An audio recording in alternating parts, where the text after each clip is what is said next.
Em nome do Pai, do Filho e do Espírito Santo. Amém. Amados irmãos e irmãs, é com muita alegria que nós estamos aqui para juntos estudar e meditar o Evangelho que a Igreja nos apresenta para este quarto domingo da Páscoa do ano C. O Evangelho deste domingo é apenas 4 versículos.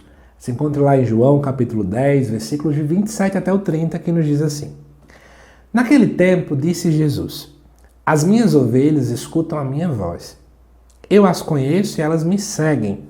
Eu dou-lhes a vida eterna, e elas jamais se perderão. E ninguém vai arrancá-las da minha mão.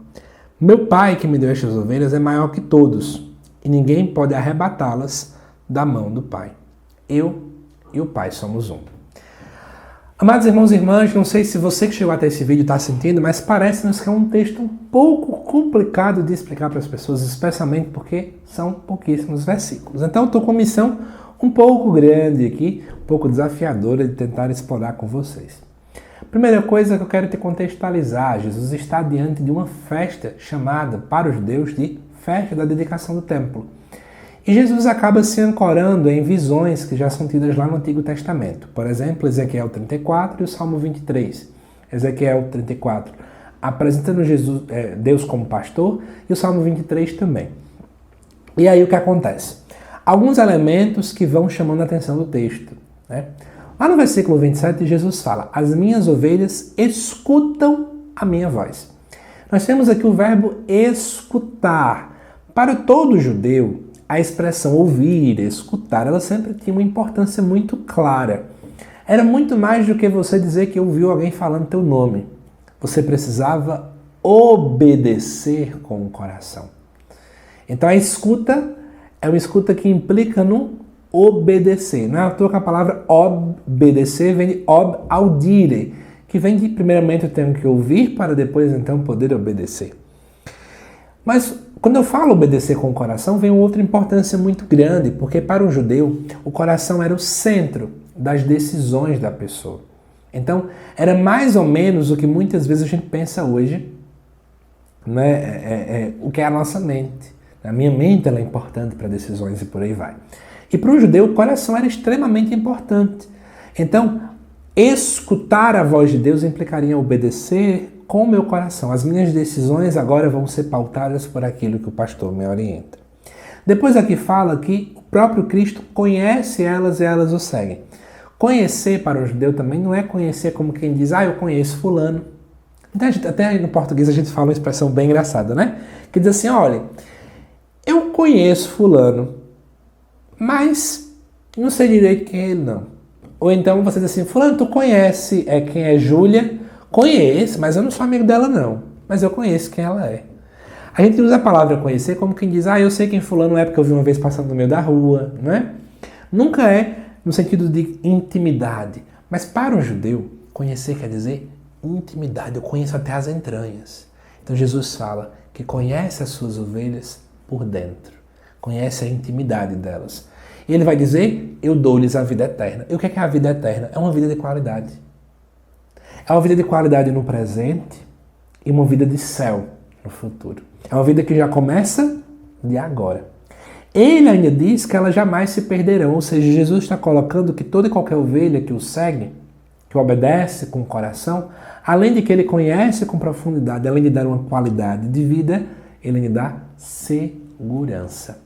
Então, seguir a Cristo implica em ter intimidade com Ele, em ter promessa do céu e em ter segurança. Por isso que a gente não precisa ter medo. Ao mesmo tempo, Jesus também traz um versículo um pouco enigmático para muita gente, que é o versículo 30. Eu e o Pai somos um. Ora, para quem não sabe, eu sou matemático. E nós em matemática usamos muito um princípio filosófico de que uma coisa só é igual a ela mesma. Se eu usar esse princípio aqui, vai dar um grande problema. Porque se eu disser eu e o Pai somos um, então matematicamente falando, Jesus e o Pai são exatamente iguais. E se eles são iguais, usando o princípio que eu falei para vocês, Jesus e o Pai são exatamente a mesma coisa. Então não faz sentido Jesus falar com o Pai, porque ele seria quase um esquizofrênico que conversa consigo mesmo.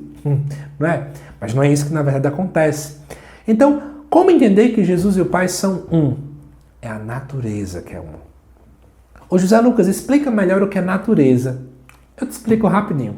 Você que está assistindo esse vídeo, quem você é? Você vai dizer, eu sou Maria, eu sou João, eu sou Pedro, eu sou Josefa. Tudo bem.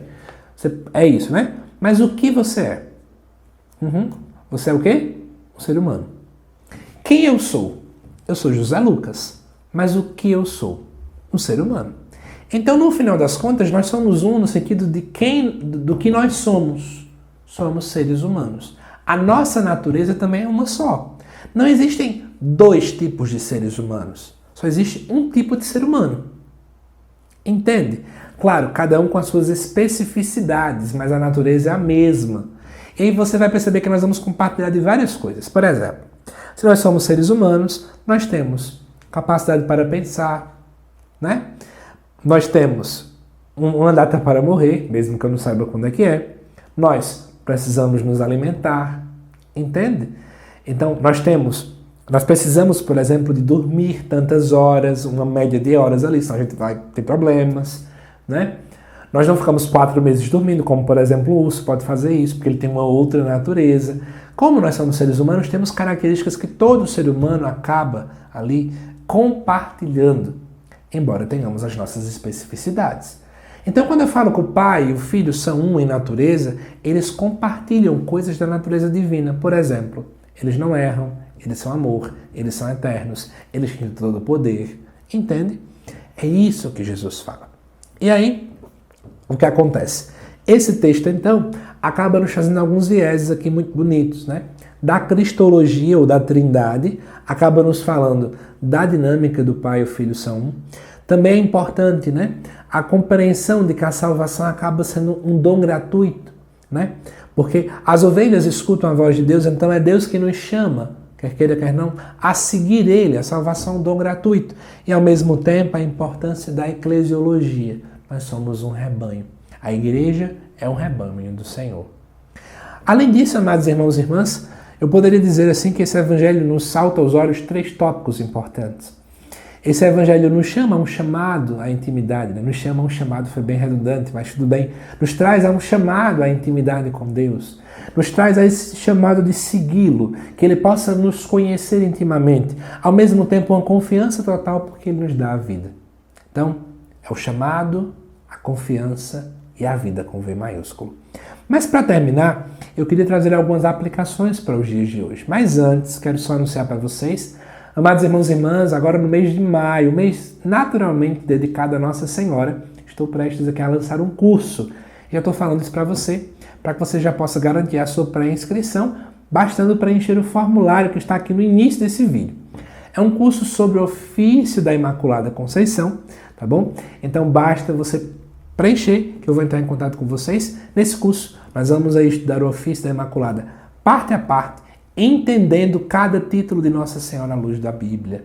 Então eu prometo que esse curso vai te dar ainda mais amor por Nossa Senhora. Então é uma ideia de que à luz da Bíblia nós possamos amar, venerar, né? Mais ainda Nossa Senhora, para que por meio dela eu possa chegar ainda mais perto do nosso Senhor Jesus Cristo, aquele que é o único caminho, a verdade e a vida. Então não perca, tá certo? Mas voltando aqui, queria trazer algumas aplicações. Primeiro, nós estamos num mundo muito barulhento, não é? Vocês não percebem não, mas onde eu moro aqui é muito barulho. Eu moro diante de uma avenida principal. E muitas vezes para gravar o vídeo eu tenho que fechar tudo que foi entrada de ar. Então aqui é muito quente por causa disso, sofro pra caramba. Mas porque a gente precisa, em meio ao mundo barulhento, muitas vezes nos isolar para ouvir a Deus. Toda ovelha que se preza escuta muito bem o pastor. E aí agora a gente chega no seguinte elemento. É preciso ouvir a Deus mesmo diante dos barulhos do mundo. Também vivenciamos um mundo de muito medo, né? Medo de morrer, medo da violência, medo da insegurança financeira, e Deus nos promete segurança. Estar em Deus é estar seguro. Outra coisa importante é que nós somos chamados a não ser apenas seres humanos religiosos, mas acima de tudo a viver uma relação viva e obediente a Deus. Alguém que é apenas religioso é alguém que sabe cumprir todos os ritos, sabe se comportar bem na missa, mas que muitas vezes fica apenas nessa esfera. Saber se comportar é pouco. É preciso ter um relacionamento vivo com Jesus.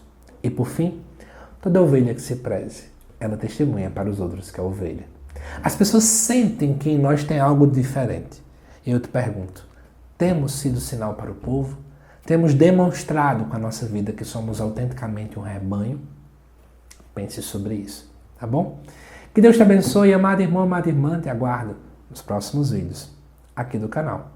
Até mais!